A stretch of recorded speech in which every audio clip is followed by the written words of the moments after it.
जय हिंद दोस्तों, स्वागत है आप सभी का बीए सेमेस्टर वाला में। दोस्तों, जैसा कि आप सभी लोगों को पता है, बीए सेमेस्टर वाला चैनल पर आपके सारे सब्जेक्ट की और सारे सेमेस्टर की तैयारी लिखित और ऑब्जेक्टिव दोनों तरीके से कराई जा रही है। तो एक बार चैनल पर विजिट करके ज़रूर देख लें। ठीक है दोस्तों, देखें, अगर आप विजिट करके देख लिए हैं तो प्लीज़ चैनल को सब्सक्राइब जरूर करेंगे ताकि आप 6 सेमेस्टर में भी मेरे साथ जुड़े रहें। आज के इस क्लास के माध्यम से हम लोग कवर करेंगे BA third year 5th semester Hindi. Paper का नाम है आपके हिंदी का राष्ट्रीय काव्य। ठीक है, हिंदी का राष्ट्रीय काव्य है जो न्यू बैच आप लोगों का स्टार्ट हो गया है एग्जाम 2024 और एग्जाम 2025 के लिए। यह जो क्लास एग्जाम 2026 एग्जाम 2027 के लिए भी मोस्ट इंपॉर्टेंट होगी। ठीक है, चले मैं इसमें बात करूं दीनदयाल उपाध्याय गोरखपुर विश्वविद्यालय की, तो जो 5th सेमेस्टर में बच्चे हैं और बच्चियां हैं, इनको हिंदी के 4 पेपर देने पड़ेंगे दीनदयाल उपाध्याय गोरखपुर विश्वविद्यालय में। ठीक है, तो इसमें हिंदी का राष्ट्रीय काव्य द्वितीय है। ठीक है, जैसे हिंदी का राष्ट्रीय काव्य प्रथम है और हिंदी का राष्ट्रीय काव्य द्वितीय है, तो ये हिंदी का राष्ट्रीय काव्य द्वितीय है जिसका पेपर कोड है HND 304। ठीक है, इसके पहले जो मैंने क्लास कराया था HND 303 कराया था और HND 301, 302 और 303 तीनों क्लास करा दिए हैं। ठीक है, डिस्क्रिप्शन बॉक्स में लिंक है पेपर 1 पेपर 2 का, जा करके आप लोग प्लेलिस्ट में इस क्लास को अटेंड करने के बाद वो सभी क्लासेस देख लीजिएगा। ठीक है, आपका जो एग्ज़ाम है नवंबर दिसंबर में आपका एग्ज़ाम शुरू हो रहा है, उससे पहले मैं आपका सिलेबस कंप्लीट करा दूंगा। ठीक है, चलें इसमें बात करें साथियों, ये मॉडल पेपर 1 है आपका और क्लास भी 1 है। ठीक है, और जो बच्चे कंटिन्यू जुड़े हैं उनको पता होगा कि 100 इंपॉर्टेंट क्वेश्चन ये नहीं है, इसमें कम से कम 110, 120, 130, 150 क्वेश्चन होते हैं, क्योंकि इसमें आपको नोट्स भी दिए जाते हैं। ठीक है, 100 most important MCQ question answer with important notes. चले, आप भारत के किसी भी यूनिवर्सिटी से रहें, किसी भी राज्य से रहें, आप इस क्लास को अटेंड कर सकते हैं, आपको चिंता करने की बिल्कुल भी आवश्यकता नहीं है। ठीक है, चलें आगे बात करें इसमें। अगर आप लोग PDF डाउनलोड करना चाहते हैं तो अच्छा, पहले मैं आपको बता देता हूँ। देखिए, इस तरह से आपको नोट्स मिलेंगे। देखें, यहाँ पर आपको की पॉइंट्स मिलेंगे, ऐसे आपको नोट्स मिलेंगे। तो इन सभी नोट्स को आप डाउनलोड करना चाहते हैं, अगर इसका PDF पाना चाहते हैं। अच्छा, PDF डाउनलोड करने से क्या होता है सर जी? PDF डाउनलोड करने से ये होता है कि आप लोगों का रिवीजन भी होता रहता है और इसमें जो मैंने की पॉइंट्स दिए रहते हैं, जो नोट्स मैं पढ़ाया रहता हूँ, ये आपको फ्री में बिल्कुल मिल जाते हैं। वो भी एग्ज़ाम से पहले आपकी काफ़ी अच्छे तरीके से तैयारी हो जाएगी। टेलीग्राम ग्रुप का लिंक दिया गया है डिस्क्रिप्शन बॉक्स में, ज्वाइन कर लीजिएगा। वहाँ वीडियो के ठीक नीचे आपको PDF मिलेगा, डाउनलोड करके रिवीजन भी आपका होता रहेगा और जो इसमें से इम्पोर्टेंट नोट्स हैं वो भी आपको मिल जाएंगे और पढ़ते रहिएगा। ठीक है, देखिए, आपके कॉलेज से संबंधित अपडेट भी टेलीग्राम में दिए जाते हैं, क्योंकि देखिए वीडियो बनाना पॉसिबल नहीं होता है बार बार। ठीक है, तो जो भी कॉलेज का अपडेट होता है वो टेलीग्राम ग्रुप में ही सेंड कर दिया जाता है, तो ग्रुप में जुड़े रहना बहुत ही ज़रूरी है। तो ज्वाइन कर लीजिएगा आप लोग सभी लोग टेलीग्राम ग्रुप। ठीक है, चलें इसमें आज की क्लास पहला है दोस्तों। इसमें इस क्लास में जो पहला प्रश्न है आपका, कलिंग विजय कविता किसने लिखी है? बहुत ही इंपॉर्टेंट प्रश्न है ये। तो कलिंग विजय को लिखने वाले हैं रामधारी सिंह दिनकर। बी ऑप्शन आपका करेक्ट है। ठीक है, चलिए जल्दी जल्दी देखने का प्रयास करेंगे, बिल्कुल एकदम आसान भाषा में समझाते हुए। ठीक है, इसमें दूसरा प्रश्न आपका, मेरे नगपति मेरे विशाल, यह दिनकर की किस कविता की पंक्ति है? कविता की पुकार की, कलिंग विजय की, हिमालय की या कुरुक्षेत्र की?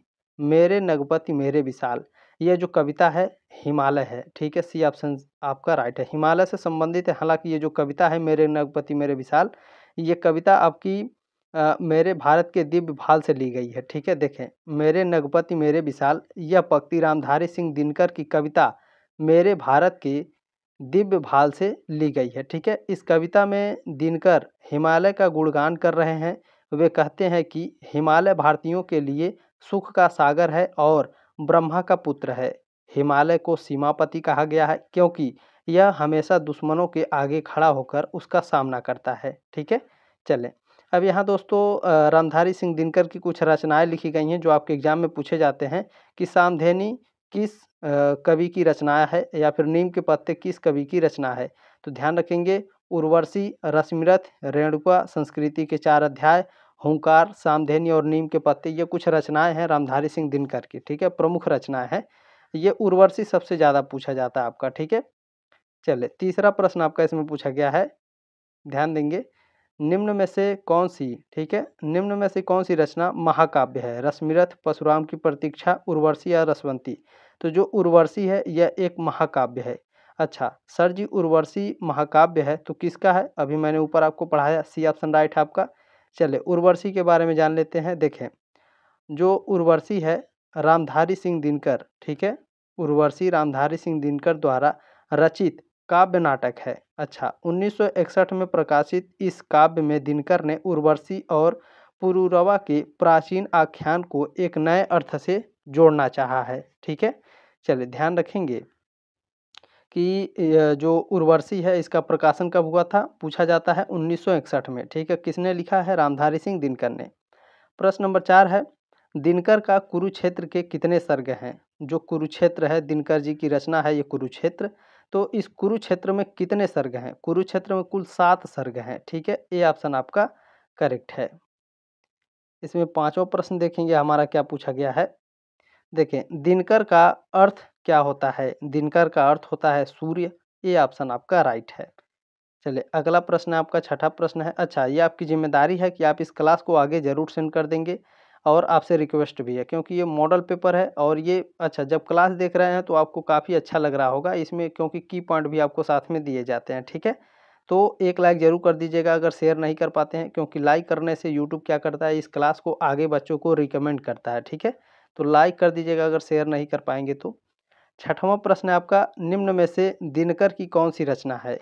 तो देखिए, रेणुका हुंकार, रसवंती उर्वशी, सामधेनी रश्मिरथ, ये सभी रचनाएं किसकी है? रामधारी सिंह दिनकर की। डी ऑप्शन आपका राइट है। प्रश्न नंबर 7 है दोस्तों, हिमालय का संदेश शीर्षक कविता किसकी रचना है? तो यह रचना है रामधारी सिंह दिनकर की। सी ऑप्शन आपका राइट है। प्रश्न नंबर 8 आपका पूछा गया है, शहीद सप्तवन निम्न में से किस कवि की रचना है? शहीद सप्तवन, तो ये रामधारी सिंह दिनकर की रचना है शहीद सप्तवन, ठीक है? डी ऑप्शन आपका राइट है। सर जी शहीद सप्तवन क्या है? अच्छा ध्यान से देखिएगा यहाँ पर। देखें, जो रामधारी सिंह दिनकर हैं इनकी कुछ रचनाएं हैं और रचनाओं का जो प्रकाशन है इसको भी आपको साथ में बताया गया, ठीक है? तो दिनकर की प्रमुख रचनाएं हैं कुरुक्षेत्र जो 1946 में प्रकाशित हुई थी। अगला इनकी रचना है रश्मिरथ जो 1952 में प्रकाशित हुई थी। उर्वशी 1961 में प्रकाशित हुई थी और परशुराम की प्रतीक्षा 1963 में प्रकाशित हुई थी, ठीक है? अच्छा, इनको कुछ पुरस्कार भी मिले थे, साहित्यिक पुरस्कार 1959 में साहित्य अकादमी पुरस्कार संस्कृति के 4 अध्याय के लिए इनको दिया गया था। आपके एग्जाम में पूछता है रामधारी सिंह दिनकर को साहित्य अकादमी पुरस्कार किस रचना के लिए दिया गया था? साहित्य संस्कृति के 4 अध्याय की रचना के लिए इनको साहित्य अकादमी पुरस्कार मिला था। पूछता है संस्कृति के 4 अध्याय के लिए साहित्य अकादमी पुरस्कार रामधारी सिंह दिनकर को कब मिला था? 1959 में, ठीक है? देखें, एक ही क्वेश्चन होता है लेकिन वही क्वेश्चन को घुमा-घुमा के कई तरीके से पूछेगा आपके एग्जाम में, ठीक है? तो हम लोग तैयारी बहुत ही ज़बरदस्त तरीके से करेंगे, बिल्कुल भी एक भी प्रश्न आपका छूटेगा नहीं, ठीक है? चलें, निम्न में से 9वां प्रश्न है आपका, निम्न में से राष्ट्र कवि किसे कहा जाता है? तो राष्ट्र कवि रामधारी सिंह दिनकर को कहा जाता है। ए ऑप्शन आपका करेक्ट है। प्रश्न नंबर 10 है साथियों, करमवीर कविता के रचयिता कौन है? करमवीर कविता के रचयिता अयोध्या सिंह उपाध्याय हरिऔध हैं। ए ऑप्शन आपका राइट है इसमें।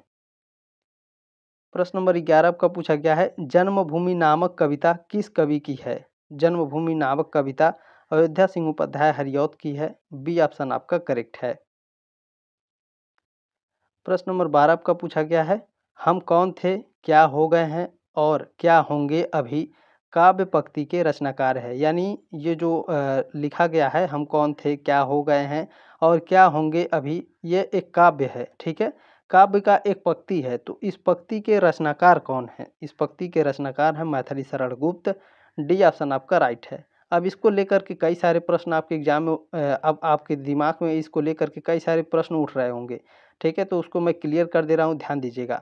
हम कौन थे, क्या हो गए हैं और क्या होंगे अभी पंक्ति के रचनाकार राष्ट्र कवि मैथिली शरण गुप्त हैं, ठीक है? यह पंक्ति उनकी रचना भारत भारती से ली गई है। आपके एग्जाम में पूछा जाता है भारत भारती के लेखक कौन है? मैथिली शरण गुप्त हैं, ठीक है? भारत भारती के बारे में कुछ बातें हैं, जैसे जो भारत भारती काव्य है 1912 में रचा गया था और 1914 में भारत भारती में संशोधन के साथ प्रकाशित भी हुआ था, ठीक है? भारत भारती का प्रकाशन कब हुआ था? 1914 में, ठीक है? वो भी संशोधन के साथ। यह काव्य 3 खंडों में बटा है। जो भारत भारती काव्य है यह 3 खंडों में बताया दोस्तों। कौन-कौन से? अतीत, वर्तमान और भविष्यत। प्रश्न नंबर 13 है आपका, भारत भारती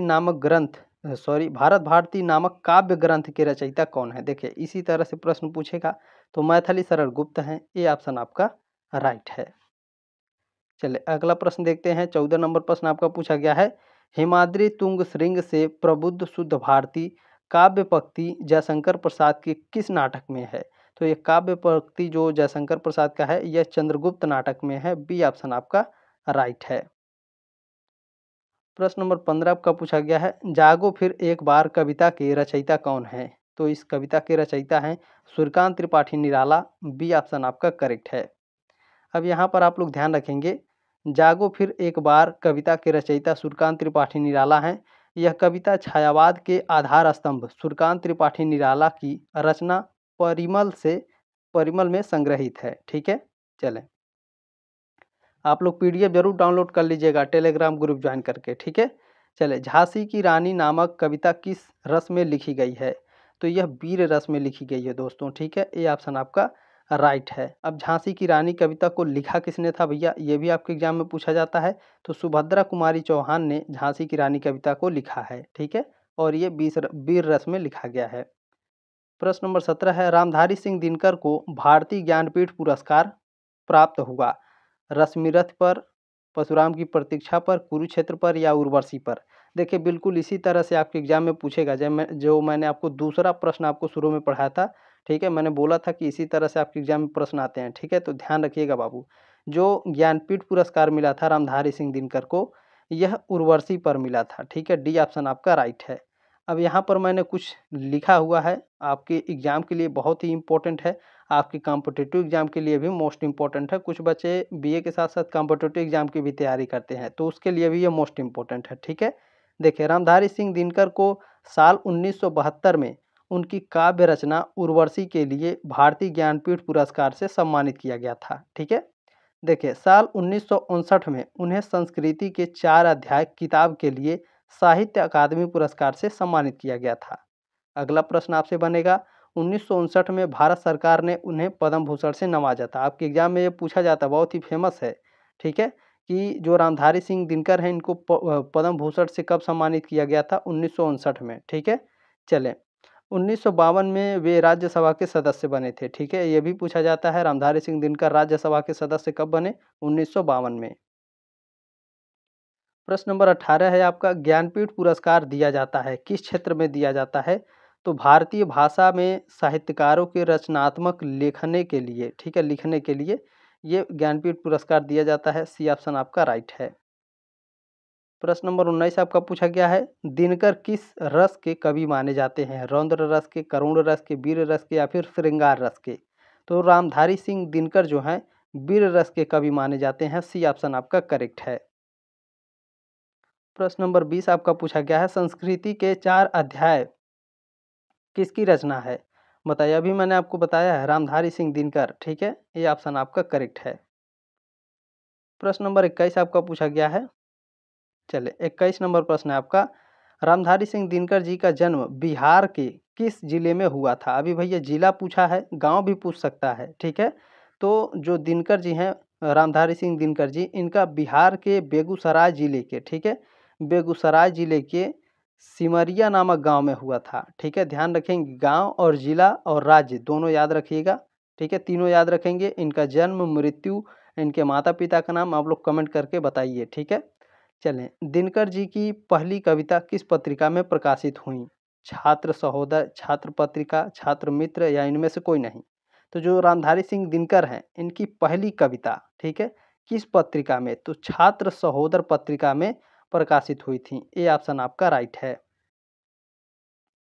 23 नंबर प्रश्न आपका क्या पूछा गया है, बहुत ही ध्यान से देखेंगे, निम्न में से कौन सी रचना, ठीक है, देखें, निम्न में से कौन सी रचना दिनकर जी की नहीं है? बताइए। देखिए उर्वशी, रश्मिरथ और कुरुक्षेत्र, ये तीनों रचनाएं रामधारी सिंह दिनकर की हैं, लेकिन जूठन जो है रामधारी सिंह दिनकर की नहीं है। अच्छा सर जी, जूठन किसकी रचना है? तो जो जूठन है बाबू ये ओम प्रकाश वाल्मीकि की रचना है। ठीक है, चलें, प्रश्न नंबर 24 आपका पूछा गया है, निम्न में से कौन सी रचना दिनकर जी की है? ठीक है, इन चारों में से कौन सी रचना दिनकर की है। तो परशुराम की प्रतीक्षा किसकी है? रामधारी सिंह दिनकर की। बी ऑप्शन आपका राइट है। प्रश्न नंबर 25 आपका क्या पूछा गया है? दिनकर जी को निम्न में से कौन सा पुरस्कार दिया गया था? पद्मश्री, पद्म भूषण, पद्म या पद्म विभूषण? अच्छा, पद्म भूषण और पद्म विभूषण में अंतर होता है, ठीक है, तो आप लोग ध्यान रखिएगा, कंफ्यूज मत होइएगा। तो जो रामधारी सिंह दिनकर हैं इनको पद्म भूषण पुरस्कार मिला था। बी ऑप्शन आपका राइट है प्रश्न नंबर 25 का। अच्छा सर जी, पद्म भूषण मिला था तो किसने दिया था, कब दिया था? देखें, भारत के प्रथम राष्ट्रपति डॉक्टर राजेंद्र प्रसाद ने रामधारी सिंह दिनकर को साल 1959 में पद्म भूषण से सम्मानित किया था। प्रश्न नंबर 26 है आपका, रामधारी सिंह दिनकर की पहली काव्य पुस्तक कौन सी है? कुरुक्षेत्र, हुंकार, रसवंती या प्रणभंग? तो देखें, इनकी पहली जो काव्य पुस्तक है यह आपका प्रणभंग माना जाता है, ठीक है, डी ऑप्शन आपका राइट है। चले अगला प्रश्न है आपका हालांकि इसमें भी थोड़ा सा कन्फ्यूजन है, ठीक है, आप लोग ध्यान रखेंगे। इनकी जो पहली अच्छा, यहाँ पर इनकी जो पहली काव्य पुस्तक है ये कोई और थी, अभी मैं आगे बताऊंगा वो कौन सी है, लेकिन वो ऑप्शन में आपका दिया नहीं है। जैसे क्या होता है, फर्स्ट होता है चंद्रमा पर जाने वाला प्रथम व्यक्ति कौन था? ठीक है भैया, सभी लोग जानते हैं। चंद्रमा पर जाने वाला दूसरा व्यक्ति कौन था? ये सभी लोग नहीं जानते हैं, तो वही इस प्रश्न में दिया गया। देखिए, आप 5th सेमेस्टर और 6th सेमेस्टर में आपके प्रश्न का लेवल ऊपर रहेगा बाबू, ठीक है, ध्यान रखेंगे। तो जो इस प्रश्न को दूसरे तरीके से पूछा गया है, पहली काव्य पुस्तक है लेकिन जो हैं पहले वो नहीं दिया है, दूसरे दिया है, मतलब जो दूसरे नंबर पर है, ठीक है। दिनकर जी की पहली काव्य पुस्तक कौन सी है? ये दूसरा है, लेकिन जो काव्य पुस्तक दूसरा है वो प्रणभंग है। पहला कौन है वो आगे मैं आपको बता रहा हूँ, ठीक है। इसमें डी ऑप्शन आपका राइट है, ठीक है, ध्यान रखेंगे। इसी तरह से प्रश्न आपके एग्जाम में पूछे जाते हैं, लेवल थोड़ा ऊपर रहेगा आपके प्रश्न का। दिनकर जी की पहली कविता कब प्रकाशित हुई? देखें, जो रामधारी सिंह दिनकर हैं इनकी पहली कविता 1928 में प्रकाशित हुई थी। ए ऑप्शन आपका राइट है। अच्छा, दिनकर जी की पहली कविता प्रकाशित हुई 1928 में, तो उसका नाम क्या था? तो देखें, मैं आपको यहाँ सारे कन्फ्यूजन दूर कर दूंगा आपको। प्रोफेसर रामधारी सिंह दिनकर की पहली प्रकाशित कविता संग्रह विजय संकल्प, ठीक है, कौन था भैया?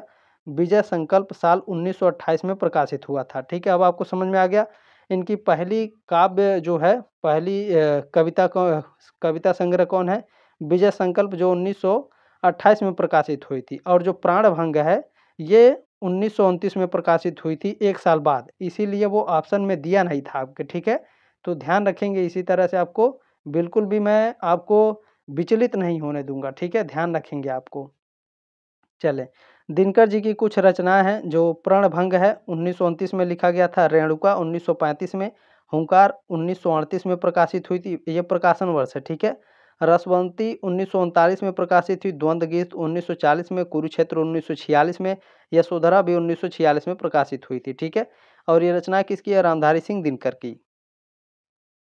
प्रश्न नंबर 28 है आपका, अर्धनारीश्वर किस विधा से है? तो जो अर्धनारीश्वर है यह कहानी विधा का है। सर जी, ये तो उपन्यास है अर्धनारीश्वर, आप कहानी बता रहे हैं। अच्छा, उपन्यास कहीं ऑप्शन में दिया है आपके? नहीं दिया सर जी। अच्छा, तो कहानी कैसे हो गया? चले बता रहे हैं। देखें, अर्धनारीश्वर एक उपन्यास है जो कहानी विधा में आता है, ठीक है, आप समझ में आ गया। अर्धनारीश्वर एक उपन्यास है लेकिन यह कहानी विधा में आता है, ठीक है। यह विष्णु प्रभाकर द्वारा लिखा गया एक प्रसिद्ध उपन्यास है, ठीक है। किसने लिखा था ये भी मैंने बता दिया, और ये उपन्यास है, फिर कहानी विधा में क्यों आता है ये भी आपको मैंने बता दिया, ठीक है। चलें, प्रश्न नंबर 29 है आपका, रामधारी सिंह दिनकर किस युग के कवि हैं? भारतेंदु, छायावदोत्तर? तो ये छायावदोत्तर युग के कवि हैं, ठीक है, बी ऑप्शन आपका राइट है। देखें, अब यहाँ एक प्रश्न ऐसे पूछा जाएगा, जो रामधारी सिंह दिनकर हैं ये किस काल के कवि हैं? तो ये आधुनिक काल के कवि हैं, ठीक है, डी ऑप्शन आपका राइट है। चलिए, 31 नंबर प्रश्न आपका क्या पूछा गया है, पुष्प की अभिलाषा कविता के रचनाकार कौन है? तो इसके रचनाकार है भैया माखनलाल चतुर्वेदी, सी ऑप्शन आपका राइट है। अच्छा सर जी, पुष्प की अभिलाषा के बारे में बताइए, कब लिखी गई थी? देखें, प्रसिद्ध कविता पुष्प की अभिलाषा के रचयिता माखनलाल चतुर्वेदी हैं। माखनलाल चतुर्वेदी ने यह कविता 5 जुलाई 1921 को लिखी थी। यह कविता माखनलाल चतुर्वेदी के काव्य संग्रह हिम तरंगिणी में है, ठीक है। माखनलाल चतुर्वेदी को 1963 में भारत सरकार ने पद्म भूषण से सम्मानित किया था। साल 1955 में उन्हें हिंदी के साहित्य अकादमी पुरस्कार से सम्मानित किया गया था। ये दोनों पुरस्कार आपके एग्जाम में पूछे जाते हैं, तो ध्यान से इसे पढ़ लेंगे। चलें, 32 नंबर प्रश्न आपका, निराला के चिंतन में भारत एवं भारतीयता एक दूसरे से अलग नहीं है, इसलिए उनमें राष्ट्रीयता का एक दृष्टि आलोक और भक्ति की विहलता है। उपर्युक्त वाक्य किस आलोचक का है? रामविलास शर्मा का ये है। ठीक है, डी ऑप्शन आपका राइट है। प्रश्न नंबर 33 आपका पूछा गया है, छायावादोत्तर राष्ट्रीय काव्य के अंतर्गत किस कवि का साहित्य नहीं आता है? तो ये मैथिली शरण गुप्त का नहीं आता है। डी ऑप्शन आपका राइट है। चलिए, अब यहाँ पर आप लोग ध्यान रखिएगा, छायावादोत्तर काव्य का मतलब है छायावाद के बाद का काव्य। ठीक है, अब समझ में आ गया आपका, छायावादोत्तर काव्य का मतलब क्या है? छायावाद के बाद का काव्य। यह उन काव्य प्रवृत्तियों को कहते हैं जो 1930 और 1940 में लोकप्रिय हुई थी। ठीक है, चले, 34 नंबर प्रश्न है आपका, कवि कुछ ऐसी तान सुनाओ काव्य पंक्ति किस कवि द्वारा रचित है? तो यह जो काव्य पंक्ति है बालकृष्ण शर्मा, ये बालकृष्ण शर्मा नवीन की ये काव्य पंक्ति है। ठीक है, कवि कुछ ऐसी तान सुनाओ, ये ऑप्शन आपका राइट है। प्रश्न नंबर 35 है साथियों, कुरुक्षेत्र नामक प्रबंध काव्य के लेखक कौन हैं? तो इसके लेखक हैं रामधारी सिंह दिनकर। बी ऑप्शन आपका राइट है। प्रश्न नंबर 36 आपका क्या पूछा गया है, झंडा गीत के रचनाकार कौन हैं? झंडा गीत के रचनाकार हैं श्यामलाल गुप्त पार्षद। ये ऑप्शन आपका राइट है। सर जी, झंडा गीत क्या है? अच्छा, इसके बारे में बता दीजिए। बिल्कुल बताएंगे। देखें, भारत के झंडा गीत विजयी विश्व तिरंगा प्यारा के रचनाकार श्यामलाल गुप्त पार्षद हैं। यह गीत कानपुर के पास नरवल गांव के रहने वाले श्यामलाल गुप्त ने लिखा था। इस गीत को भारतीय राष्ट्रीय कांग्रेस ने 1924 में अपनाया था। पूछा जाता है कि इस जो विजय विश्व तिरंगा प्यारा है, इसको कब अपनाया गया था? 1924 में अपनाया गया था। ठीक है, किसके द्वारा? भारतीय राष्ट्रीय कांग्रेस के द्वारा। इसे पहली बार 13 अप्रैल 1924 को जलियांवाला बाग शहीद दिवस पर गाया गया था। ये कॉम्पिटिटिव एग्जाम में पूछता है आपके कि विजय विश्व तिरंगा प्यारा पहली बार कब गाया गया था? 13 अप्रैल 1924 को। कहाँ? जलियांवाला बाग शहीद दिवस पर गाया गया था। ठीक है, चलें, प्रश्न नंबर 37 है, कौन सी रचना श्याम नारायण पांडे की नहीं है? बताइए भैया, सभी लोग बताने का प्रयास करेंगे। बिल्कुल, हल्दी घाटी, जौहर और तुमुल, ये तीनों रचनाएं श्याम नारायण पांडे की है। जो खूनी हस्ताक्षर है ये श्याम नारायण पांडे की नहीं है। ठीक है, अच्छा सर जी, खूनी हस्ताक्षर किस कवि की रचना है? बताइए। तो ये गोपाल दास व्यास की रचना है। ठीक है, डी ऑप्शन आपका राइट है। चलिए, प्रश्न नंबर 38 है आपका, कौन से राष्ट्रवादी कवि ने 40 से अधिक बाल पुस्तकों की रचना की? तो द्वारिका प्रसाद माहेश्वरी ने की है। ए ऑप्शन आपका राइट है। प्रश्न नंबर 39 है आपका, शहीदों में तू नाम लिखा रे कविता के रचनाकार कौन है? इस कविता के रचनाकार हैं गोपाल प्रसाद व्यास। ठीक है, खूनी हस्ताक्षर इन्हीं का है, गोपाल प्रसाद व्यास जी का। ठीक है, ध्यान रखेंगे। चलिए, 40 नंबर प्रश्न है आपका, कौन राष्ट्रवादी साहित्यकार संसद पर सुशोभित कर चुका है? तो सांसद पर सुशोभित, अभी मैंने कुछ देर पहले आपको बताया था। बताइए।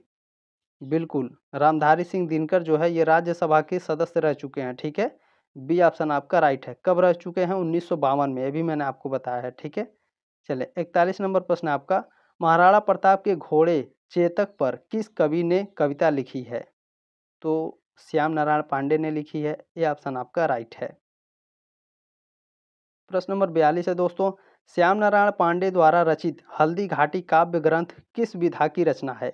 हल्दी घाटी जो है साथियों, ये खंड काव्य है, महाकाव्य है, लंबी कविता है, काव्य नाटक है? तो हल्दी घाटी एक महाकाव्य है। बी ऑप्शन आपका राइट है प्रश्न नंबर 42 का। चलिए, 43 नंबर प्रश्न क्या है, चल पड़े जिधर दो डगमग में चल पड़े कोटि पग उसी ओर। उपर्युक्त काव्य पंक्तियां सोहनलाल द्विवेदी ने किस महान पुरुष के लिए लिखी थीं? महात्मा गांधी के लिए। बी ऑप्शन आपका राइट है। चलिए, प्रश्न नंबर 44 है आपका, अटल बिहारी वाजपेयी की प्रथम कविता किस नाम से छपी? बहुत ही इंपॉर्टेंट है ये प्रश्न, बताइए।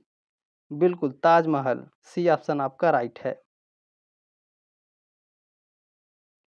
प्रश्न नंबर 45 है आपका, बलिदानों की बेला आई, लोकतंत्र दे रहा दुहाई, उपर्युक्त काव्य पंक्तियों के रचयिता कौन है? इसके रचयिता कौन है भैया? अटल बिहारी वाजपेयी। 45 का सी ऑप्शन आपका राइट है। प्रश्न नंबर 46 आपका पूछा गया है, सोहनलाल जी का प्रथम काव्य संग्रह भैरवी किस वर्ष में प्रकाशित हुआ? जो भैरवी रचना है सोहनलाल जी का है, ठीक है। और ये प्रकाशित कब हुआ था? प्रकाशित हुआ था 1941 में। बी ऑप्शन आपका राइट है।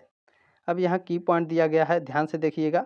सोहनलाल द्विवेदी की कुछ और काव्य कृतियाँ, ठीक है।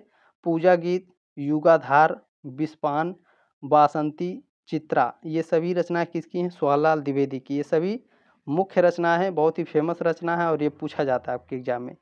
47 नंबर प्रश्न है, सोहनलाल द्विवेदी की मुख्य कविता संग्रह है भैरवी, चेतन, पूजा गीत, प्रभाती, ये सभी। डी ऑप्शन आपका राइट है। प्रश्न नंबर 48 आपका क्या पूछा गया है, सोहनलाल जो द्विवेदी हैं इनके बाल कविता संग्रह कौन कौन से हैं? दूध बतासा बांसुरी, बिल्कुल। शिशु भारती, बाल भारती, झरना, बिगुल, बच्चे के बापू, ये सभी रचनाएं बाल कविता संग्रह सोहनलाल द्विवेदी जी की हैं, ठीक है। डी ऑप्शन आपका राइट है, उपरोक्त सभी। प्रश्न नंबर 49 है आपका, चले, सोहनलाल द्विवेदी जी का आख्यान काव्य संग्रह निम्न में से कौन सा है? वासवंदना और विस्पान, ये दोनों, ठीक है। तो ऑप्शन नंबर सी करेक्ट हो जाएगा, ए और बी दोनों। प्रश्न नंबर 50 है आपका, सोहनलाल जी का प्रेम गीत निम्न में से है बसंती, मधुर मिलन या प्रभाती? बताइए। आप सभी लोग बताने का प्रयास करेंगे। बिल्कुल, सोहनलाल द्विवेदी जी का जो प्रेम गीत है वो बसंती है। ए ऑप्शन आपका राइट है। प्रश्न नंबर 61 है आपका, सोहनलाल द्विवेदी जी की कविता की भाषा है सरल, पारिष्कृत, खड़ी बोली या फिर सहज? तो ये सभी हैं। डी ऑप्शन आपका राइट है। प्रश्न नंबर आपका 52 है, 52 नंबर, सोहनलाल जी की रचनाओं में निम्न में से किन शैली का प्रयोग है? बताइए। प्रबंध और मुक्तक, इन दोनों शैलियों का उपयोग किए हैं इन्होंने। तो डी ऑप्शन आपका राइट है, ए और बी दोनों। प्रश्न नंबर 53 है, 53 नंबर, सोहनलाल जी की श्रेष्ठ कविता है, जो सोहनलाल द्विवेदी जी हैं इनकी श्रेष्ठ कविता है प्रकृति संदेश, बढ़े चलो और पूजा गीत, ये सभी। डी ऑप्शन आपका राइट है। बहुत ही फेमस ये सारी कविता हैं, ठीक है। चलें, आप लोगों ने कभी न कभी बचपन में जरूर पढ़ा होगा। प्रश्न नंबर 54 है, पूजन काव्यांश श्याम नारायण पांडे की किस कविता से उद्धृत है? तो यह हल्दी घाटी से उद्धृत है। ये ऑप्शन आपका राइट है। प्रश्न नंबर 55 है आपका, श्याम नारायण पांडे जी का जन्म कब हुआ? इनका जन्म हुआ था सन 1907 ईस्वी में। ए ऑप्शन आपका राइट है।